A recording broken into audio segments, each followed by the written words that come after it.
The morning shift on Villani Research Station began like any other day in the outer rim of the galaxy. Dr. Kira Voss adjusted her instruments while watching the swirling clouds of Hexerus prime through the observation deck. The gas giant's purple and gold atmosphere danced in beautiful patterns that had captivated her for 3 years of research.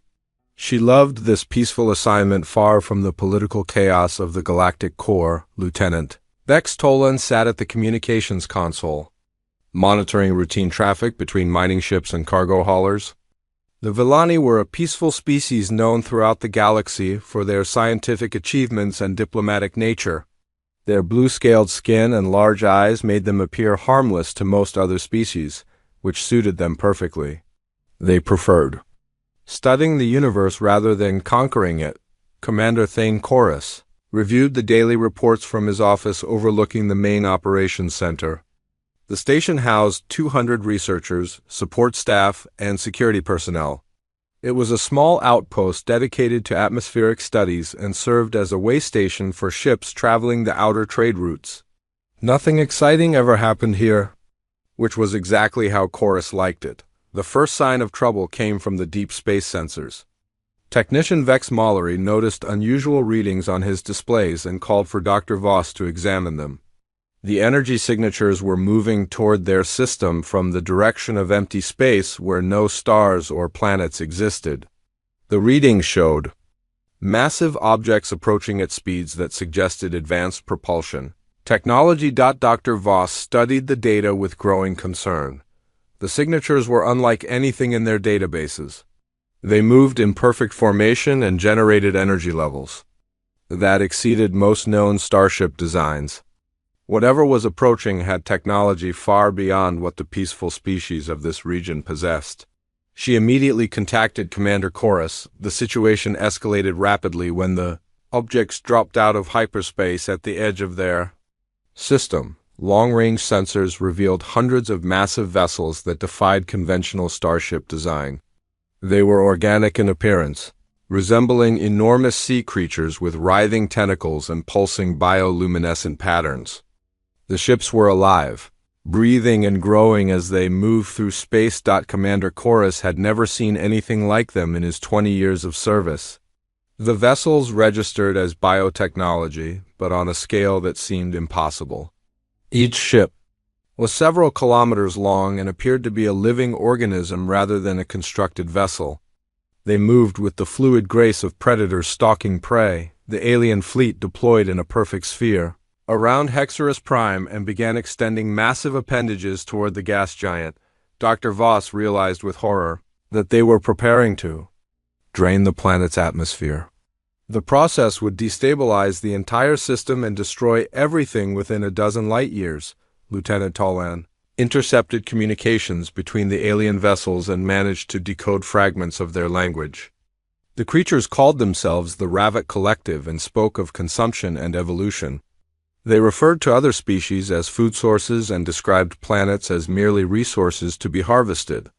Their entire civilization was built on consuming other worlds to fuel their biological technology. The Ravak Herald, a massive creature that seemed to command the fleet, broadcast a message toward the research station.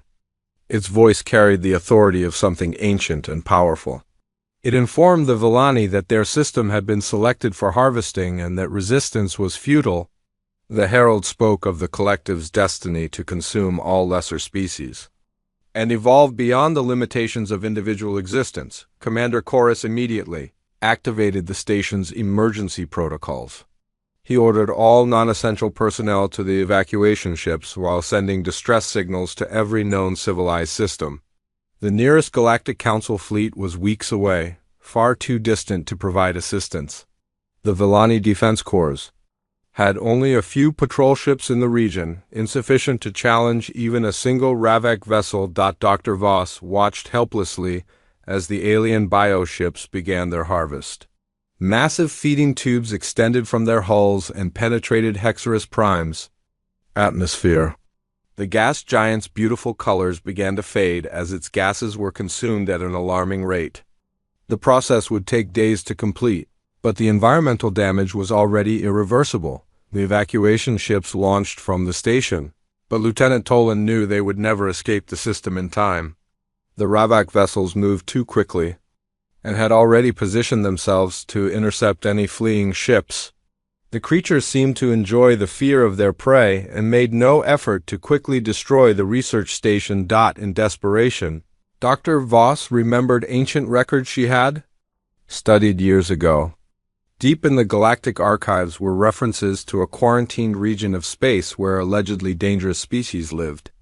Most scientists dismissed these records as mythology, but the descriptions mentioned beings that evolved on worlds so hostile that they became apex predators. The legend spoke of creatures that thrived in radiation levels that would kill most species instantly. They supposedly lived on planets with crushing gravity, toxic atmospheres, and extreme temperatures. According to the stories, these beings had never been contacted by the galactic community because their worlds were considered uninhabitable. Death traps. Commander Chorus was skeptical when Dr. Voss proposed redirecting their distress signal toward the quarantine zone. The coordinates were listed in the archives as forbidden territory, marked with warnings that no civilized species should venture there. However, with the Ravak fleet consuming their system and no other help available, he authorized the transmission. Lieutenant Tolan modified the communications array to boost their signal strength and aimed it toward the distant quarantined region. The message contained everything they had learned about the Ravak Collective, their biological technology, and their intention to consume inhabited worlds. She included their exact coordinates and a plea for any species capable of challenging such a threat.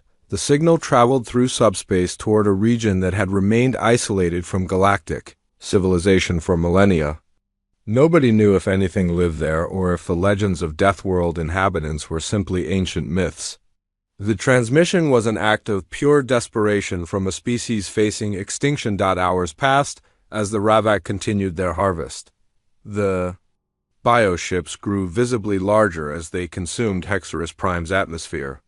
Several of the creatures began reproducing, creating smaller vessels that would eventually grow into full-sized harvest ships. The collective was not just consuming the system but expanding their fleet for future conquests. Dr. Voss monitored their communications equipment for any response to their distress signal. The normal galactic channels remained silent except for automated messages expressing sympathy and promises of eventual assistance. The Galactic Council's response was predictably bureaucratic and useless. Then something changed. Deep space sensors detected new energy signatures approaching from the direction of the quarantine zone. The readings were different from anything in their databases, showing propulsion technology that generated massive amounts of radiation and electromagnetic interference. Whatever was coming traveled in straight lines rather than the curved trajectories that most civilized species used. Commander Karis studied the approaching signals with growing amazement. The vessels were much smaller than the Ravak bioships, but generated power levels that seemed impossible for their size. They moved with aggressive intent, accelerating directly toward the system without any apparent concern for the massive alien fleet waiting for them. The Ravak Herald detected the newcomers and broadcast a warning for them to retreat or face destruction. The response came in a language that Lieutenant Tolan had never heard before, but the tone was unmistakably defiant. Something was coming to challenge the collective, and the peaceful Villani could only watch as two unknown forces prepared to clash in their dying system. Admiral Marcus Cross stood in the command center of Terra Nova Station, studying the alien distress signal that had arrived from the Outer Rim. The message had been detected by humanity's deep space monitoring arrays, part of an extensive network that had been quietly observing galactic civilization for decades. Humans had learned to understand dozens of alien languages while remaining hidden in their small corner of the galaxy. Dr. Elena Vasquez worked frantically at her translation computers, processing the complex alien language patterns. The Universal Translator AI had been her life's work, designed to break down any form of communication into understandable concepts. The Villani message was desperate and filled with technical data about creatures that consumed entire worlds. Captain Jake Morrison paced the briefing room as more details emerged from the translation. The aliens were facing extinction from something called the Ravak Collective, biological entities that harvested planetary resources to fuel their growth. Morrison had spent his career preparing for humanity's eventual contact with alien species, but he had never imagined it would begin with a rescue mission. The debate in the command center was intense. Humanity's first contact protocols demanded careful consideration and extensive preparation before revealing themselves to galactic civilization. Admiral Cross had spent 20 years developing these protocols, knowing that humanity's introduction to the galaxy would shape their future. For generations, Commander Lisa Park argued for immediate intervention from her position at the tactical display. Her stealth frigates had been conducting reconnaissance missions throughout the local galactic region, gathering intelligence about alien technology and military capabilities. The data showed that most alien species relied on energy weapons and defensive shields. Very different from human military doctrine, General Rico Mendez reviewed the deployment options for his Marine battalions. Human soldiers were trained to fight in environments that would kill most alien species instantly.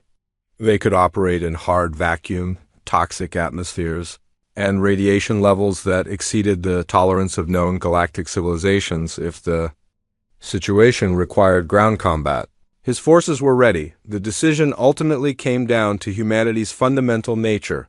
Dr. Vasquez's translation revealed that an entire species was about to be destroyed by creatures that viewed other life forms as nothing more than food. Admiral Cross realized that humanity could not stand by and watch genocide occur when they had the power to prevent it. The mobilization of the human fleet began immediately.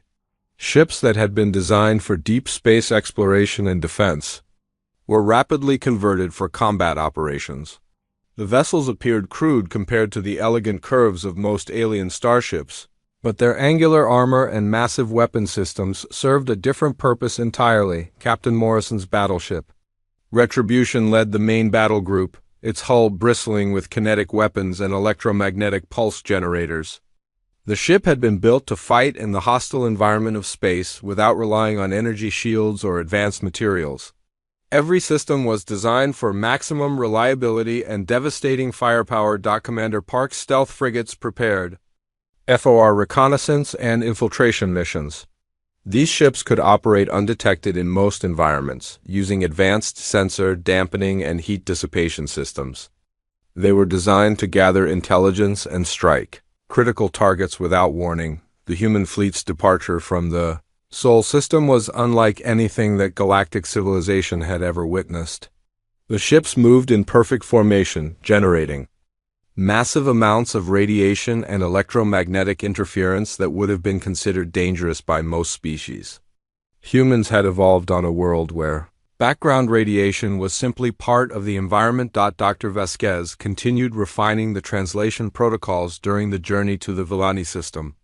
The alien distress signal contained detailed information about Ravak technology and tactics. The creatures appeared to be a hive mind species that had evolved biological starships capable of consuming and adapting to any threat. The journey through hyperspace gave the human fleet time to analyze their opponents. The Ravak bioships were massive organic constructs that could regenerate damage and evolve new capabilities during combat. They had conquered dozens of star systems by overwhelming their opponents with sheer numbers and adaptive technology. General Mendez studied the biological warfare implications of fighting living starships. His medical teams had developed various toxins and engineered pathogens that could potentially affect organic technology. The weapons were designed to exploit the biological vulnerabilities that purely mechanical opponents would not possess. Meanwhile, in the Villani system, the research station continued monitoring the approaching human fleet. Dr. Kira Voss analyzed the strange energy signatures and realized that these newcomers generated power levels that should not have been possible for vessels of their size.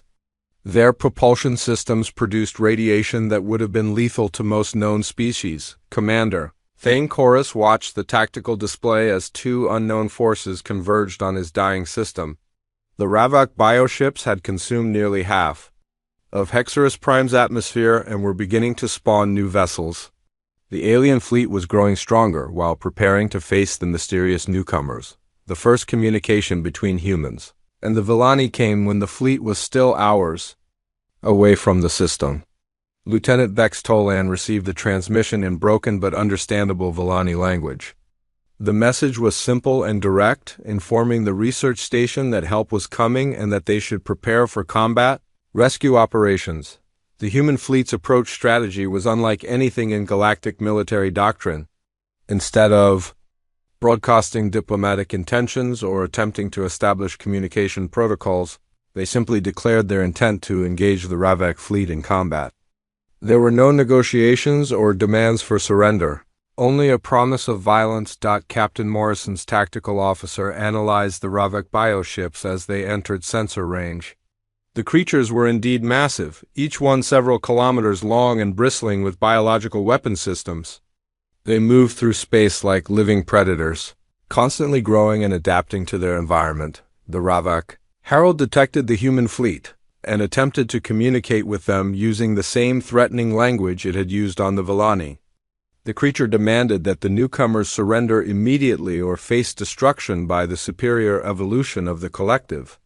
The Herald's confidence was absolute.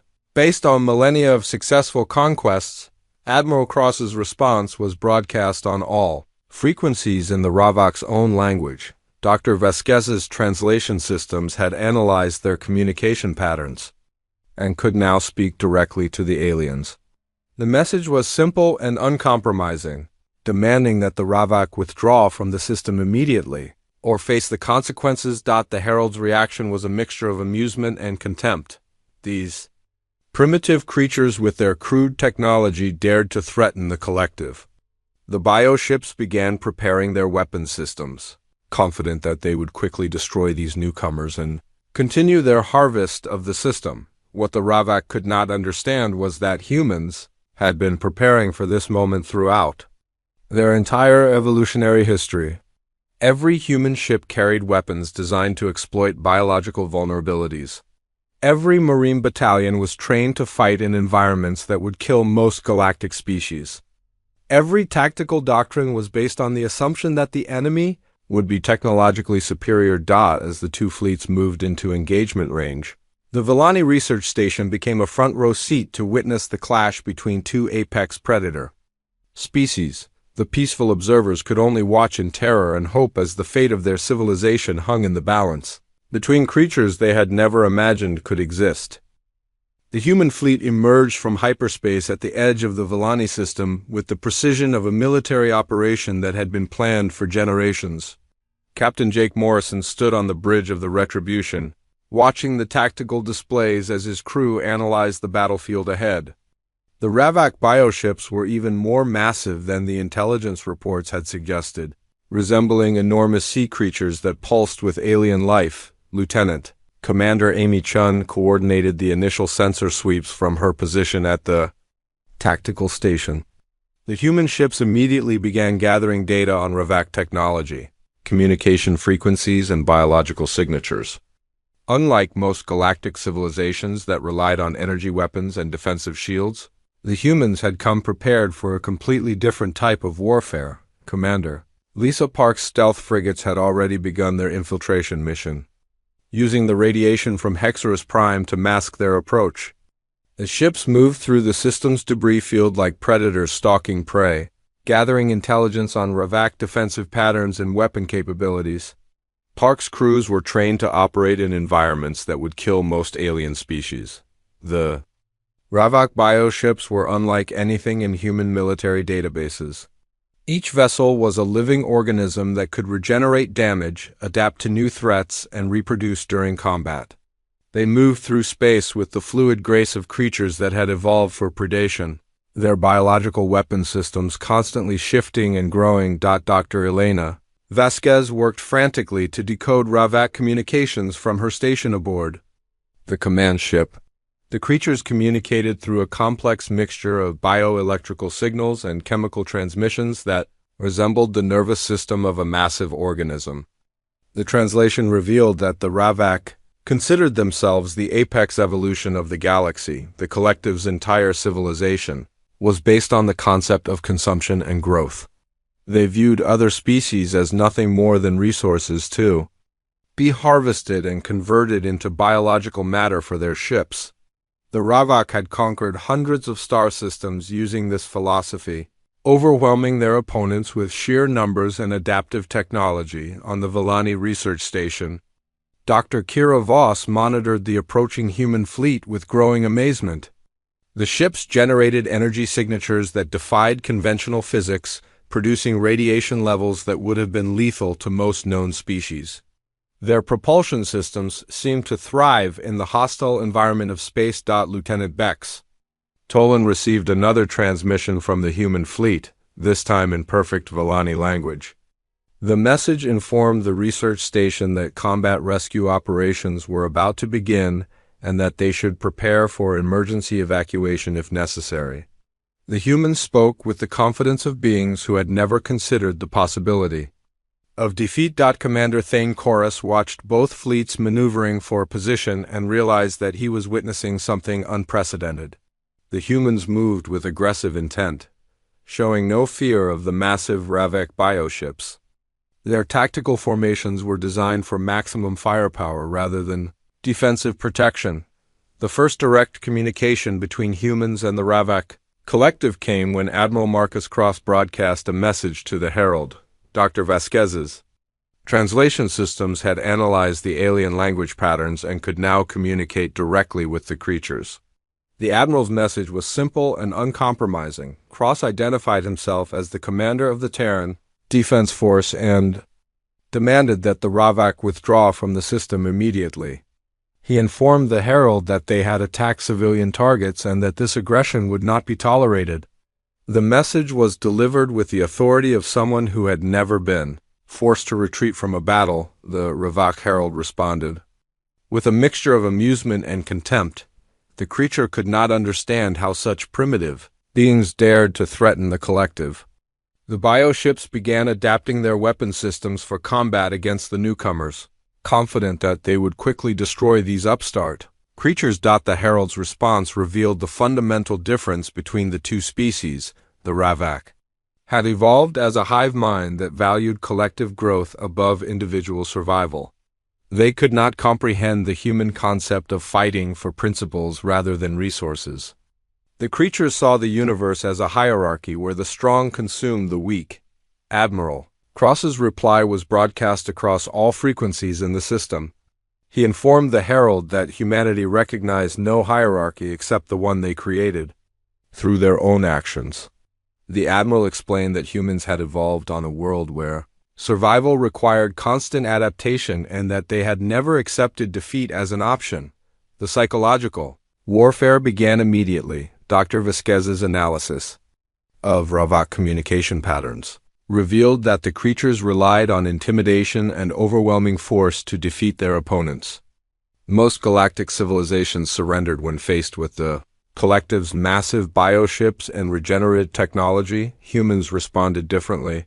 Captain Morrison's tactical doctrine was based on the assumption that the enemy would be larger, more numerous, and technologically superior. Human military training emphasized adaptation, improvisation, and the willingness to fight in conditions that would break most other species. The Ravak bioships began moving into attack formation, their massive forms creating gravitational distortions in space. The creatures were confident that their overwhelming size and adaptive technology would quickly defeat these newcomers. They had used the same tactics to conquer dozens of star systems. Commander Park's stealth frigates reported from their concealed positions near the gas giant. The Ravak were deploying their standard conquest pattern, using their massive bioships to intimidate while smaller vessels prepared to board and consume any survivors. The aliens had never encountered opponents who preferred close combat. General Rico Mendez reviewed the deployment options for his Marine battalions. Human soldiers were trained to fight in environments that would kill most alien species, including hard vacuum, toxic atmospheres, and extreme radiation. If the situation required boarding actions, his forces were ready to fight on the aliens' own ships. The medical teams aboard the human ships had been analyzing Ravak biological samples from the sensor data.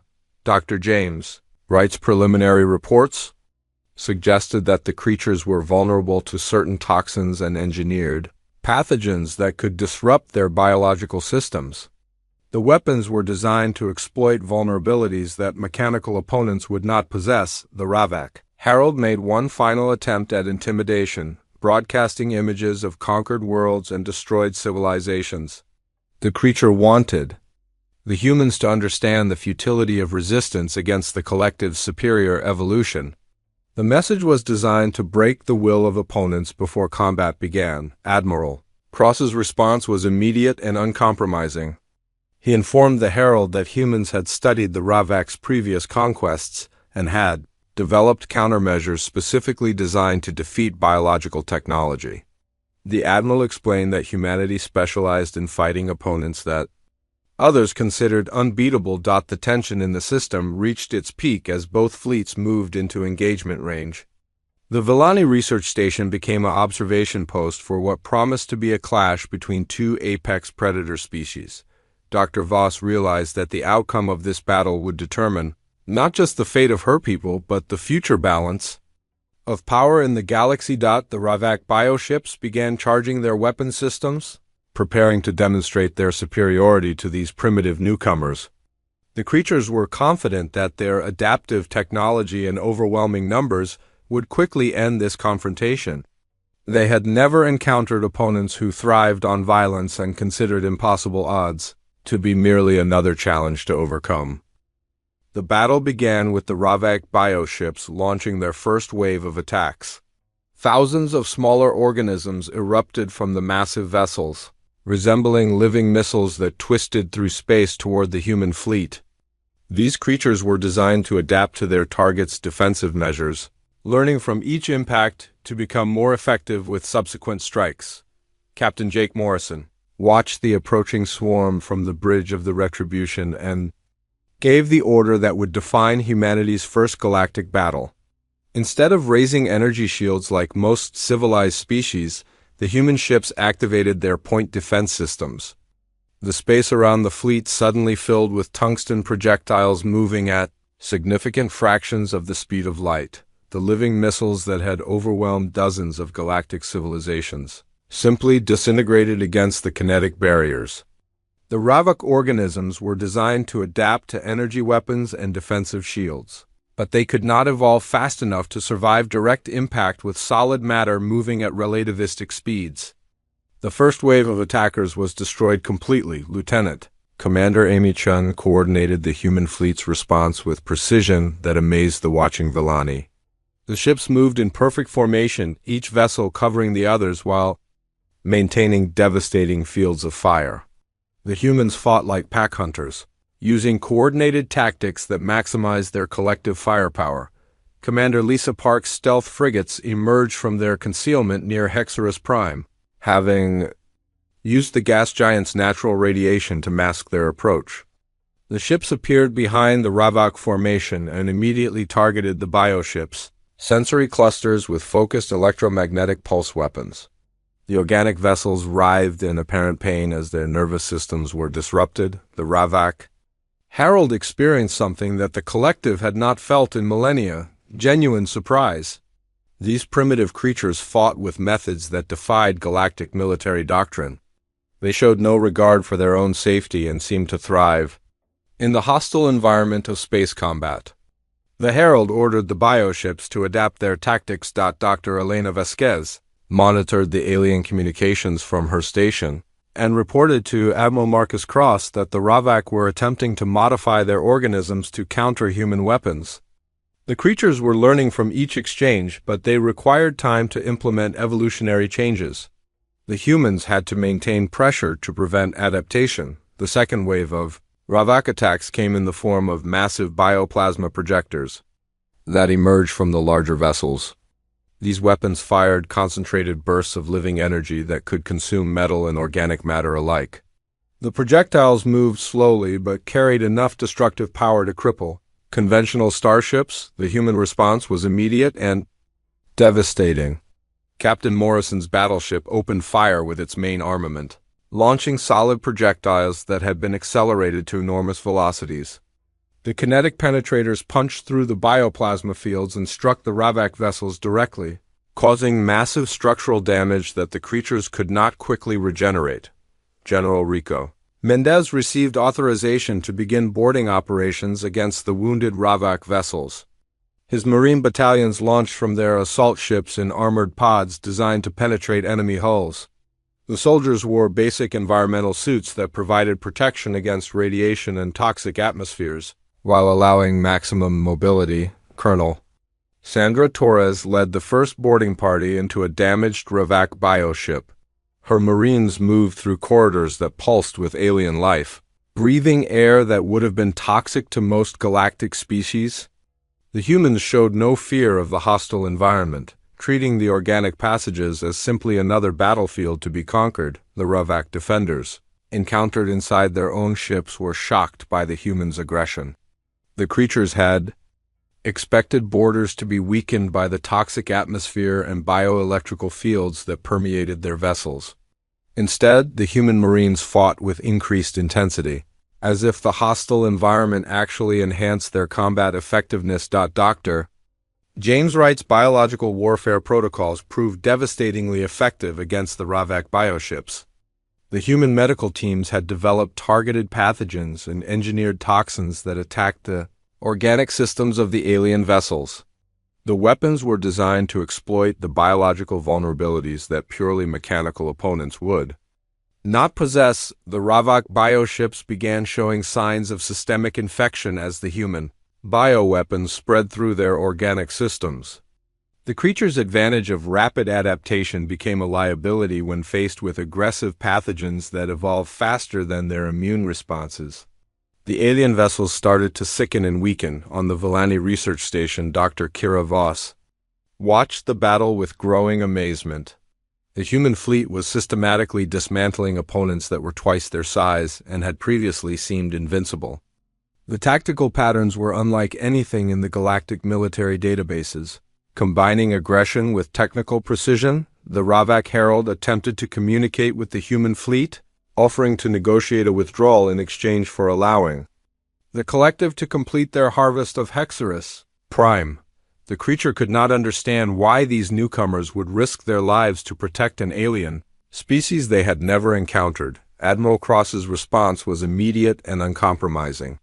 He informed the Herald that humanity did not negotiate with species that committed genocide against civilian populations. The Admiral explained that the Ravak had demonstrated their nature through their actions, and that the only acceptable outcome was their complete withdrawal from the system. The psychological impact of this response rippled through the Ravak collective. The creatures had never encountered a species that fought for principles rather than resources. Most galactic civilizations could be intimidated or bargained with, but the humans seemed to view the conflict as a moral imperative rather than a territorial dispute. Commander Park's tactical analysis revealed that the Ravak bioships were beginning to show signs of panic. The creatures were making increasingly desperate attacks rather than following their usual methodical conquest patterns. The humans' biological weapons were causing damage that the aliens could not repair quickly enough. The tide of battle turned decisively when Colonel Torres's Marines captured a critical section of the Herald's command vessel. The human soldiers fought their way through the bioship's nervous system, causing massive disruption to the creature's ability to coordinate its fleet. The collective's hive mind advantage became a vulnerability when attacked from within. Dr. Wright reported that the engineered pathogens had contaminated multiple Ravak vessels beyond their ability to recover. The bioships were dying faster than they could adapt to the human weapons. The creature's evolutionary advantages were being systematically neutralized by opponents who understood biological warfare better than they did. The Ravak Herald made one final desperate attempt to save the fleet by ordering a full retreat. The creature had never experienced defeat before and could not comprehend how beings with such primitive technology had managed to overcome the collective superior evolution.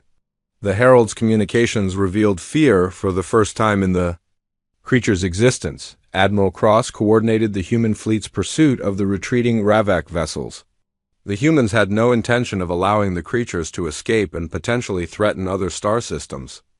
The battle had become a statement to the galaxy about humanity's capabilities and their willingness to protect innocent species from predators. The final phase of the engagement saw the human fleet systematically hunting down the surviving Ravaka.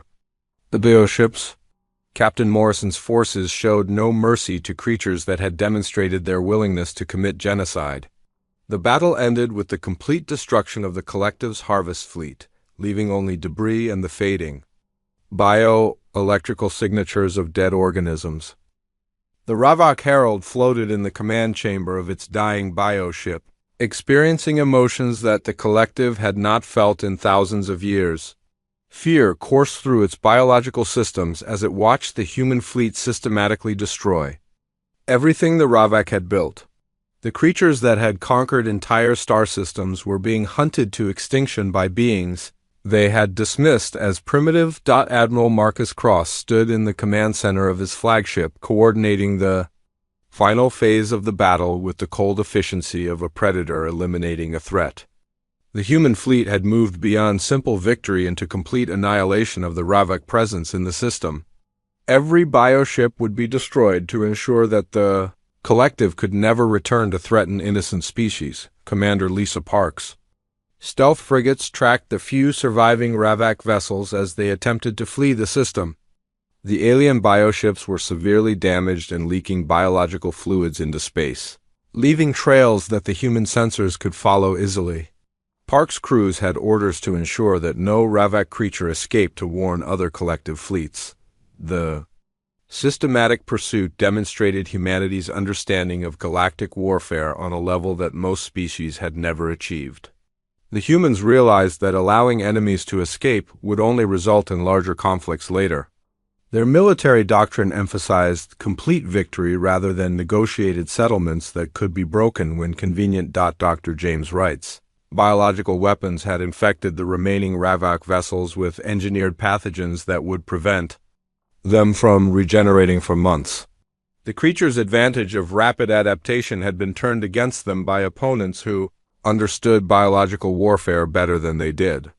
The surviving bioships were essentially dead organisms waiting to stop functioning. Colonel Sandra Torres led her Marines in the systematic capture of Ravak command personnel, including the Herald itself.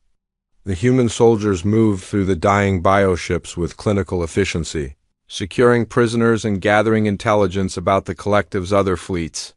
The boarding operations continued even as the alien vessels began to dissolve around them. The psychological impact of the battle extended far beyond the immediate tactical situation. The Ravak collective had built their entire civilization on the belief that they were the apex evolution of the galaxy. The complete destruction of their harvest fleet by supposedly primitive creatures shattered that fundamental assumption. Captain Jake Morrison coordinated the final bombardment of the last Ravak bioship, watching as the massive organism died in the vacuum of space. The creatures had entered the system with absolute confidence in their superiority, only to discover that evolution had produced something even more dangerous than their collective consciousness. The human fleet's victory was so complete that it bordered on the impossible. Military analysts throughout the galaxy would spend decades trying to understand how a small force of crude vessels had destroyed an enemy that had previously seemed invincible. The answer lay in humanity's fundamental approach to conflict and survival. Dr. Elena Vasquez monitored communications from other star systems as news of the battle spread through galactic civilization. The reaction was immediate and profound, with some species expressing relief that the Ravak threat had been eliminated, while others feared the implications of such devastating military capability. The approach to the Villani research station marked humanity's first direct contact with galactic civilization. Admiral Cross personally led the diplomatic mission, understanding that this moment would define humanity's relationship with the galaxy for generations to come. The humans had announced their presence with violence, but now they needed to demonstrate their capacity for peace. Dr. Kira Voss prepared for first contact with beings who had just demonstrated military capabilities that defied conventional understanding. The Villani had watched the humans fight with a combination of technical precision and raw aggression that seemed impossible to reconcile.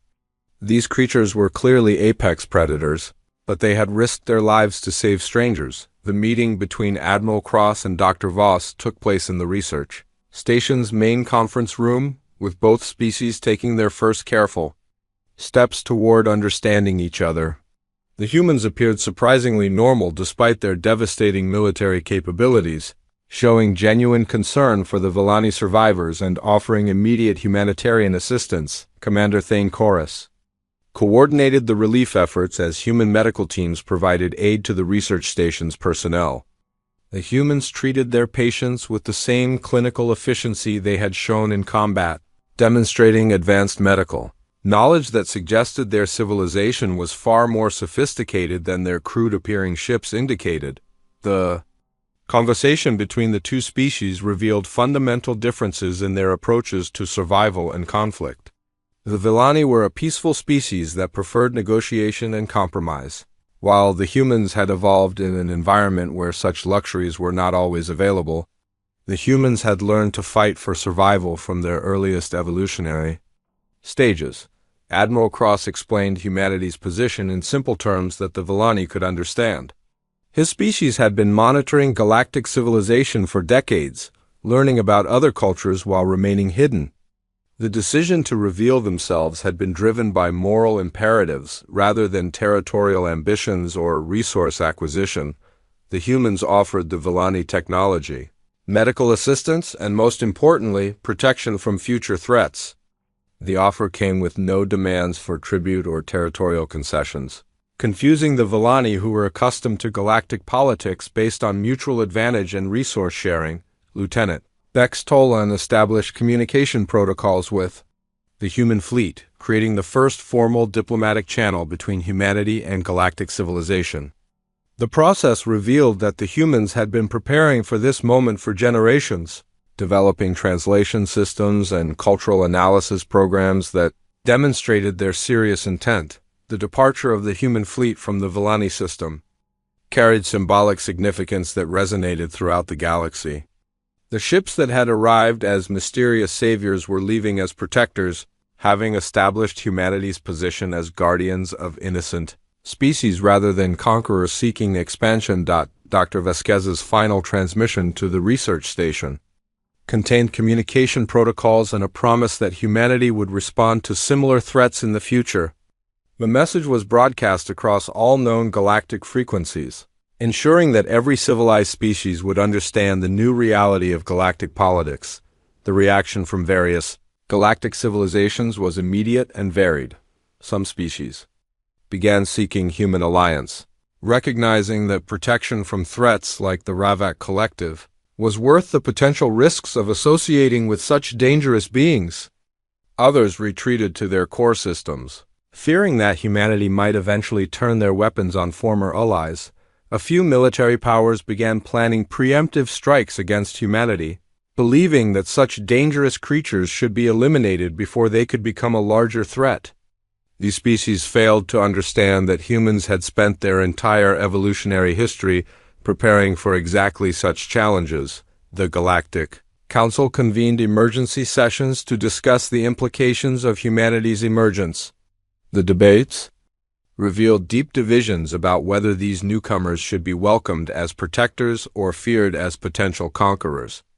The Council's traditional authority had been challenged by beings who ignored diplomatic protocols in favor of direct action. Admiral Cross returned to the Sol system knowing that humanity had crossed a threshold from which there could be no return. The species had revealed their existence to the galaxy and demonstrated their military capabilities in the most dramatic way possible. The consequences of that decision would shape human civilization for millennia to come, the intelligence reports. Flowing into Terra Nova Station painted a picture of a galaxy in transition. Some species were openly requesting human protection, while others were forming defensive alliances against the perceived threat. The political landscape of galactic civilization was being rewritten by the simple fact that humanity existed. The Final scene showed Admiral Cross in his office, reviewing reports about other threats throughout the galaxy while Dr. Vasquez worked on expanding the translation protocols to include dozens of new languages. Humanity had taken their first step onto the galactic stage, and they were prepared for whatever challenges awaited them in the vast expanse of space.